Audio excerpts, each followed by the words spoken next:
coronavirus. As you can see, we are heading in the wrong direction, and we are heading there very fast. People are dying from a type A influenza virus known as H5N1. I had a patient in my drug-free medical practice who was a head of state. And one day she said, it's almost time for the great culling to begin. What? That's what I said. The what? She said the great culling, C-U-L-L-I-N-G,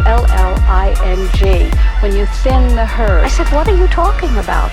She said, it's almost time for the useless eaters to be culled. And she said, those are the people who are consuming our non-renewable natural resources. I go in and liquidate, and we get rid of the expendable containers. That was my job. Expendable containers meaning human beings? That's right. Yeah, that's amazing. That's well, that was a technology.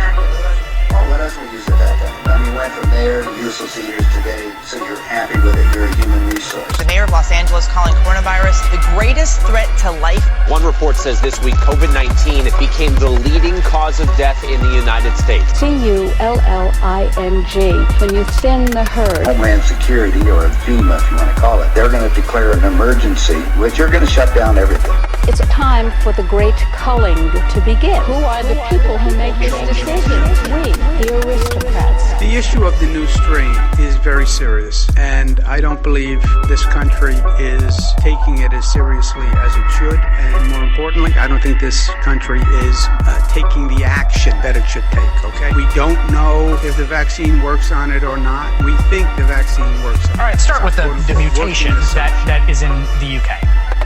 So I have to give you very bad news. This is the fourth mutation event that is significant, apparently, in the transmission of the virus. The first change, it seems to make the virus more transmissible, and there are some indications from the South African Ministry of Health just today that it may also be more virulent in young adults. It's spreading faster in younger adults, and it seems to cause more severe disease in younger adults.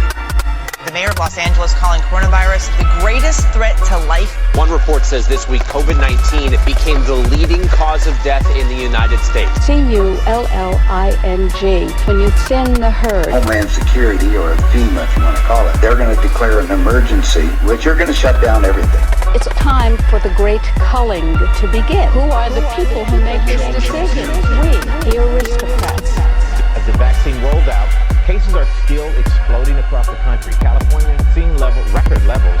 The top LA health officials saying, quote, our hospitals are under siege. Looks like the vaccine will be fine and this is going to work out just fine. But we don't actually have data one way or the other to answer that question. Right now, the darkest days are still ahead. 10 states hit record high hospitalizations. We had more cases than ever yesterday, with more than 217,000 new infections. The daily death toll is also headed in the wrong direction, far higher. Nearly 2,900 people yesterday alone died of the coronavirus. Do the math, that's one every 30 seconds or so. On Chicago's South Side, the crush of new COVID patients has doctors and nurses at Roseland Community Hospital wondering how long they can hold on. The mayor of Los Angeles calling coronavirus the greatest threat to life. One report says this week COVID-19 became the leading cause of death in the United States. C-U-L-L-I-N-G, when you thin the herd. Homeland Security, or FEMA if you want to call it, they're going to declare an emergency, which are going to shut down everything.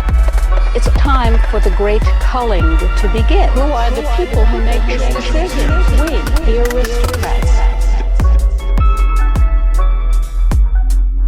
So that, again, these false choices that are presented to us, I think, are doing more harm at this point than they need to. People do need to really make sure that they understand that the first thing we have to do is control this virus. There's really no recovery when you have community transmission rates this high.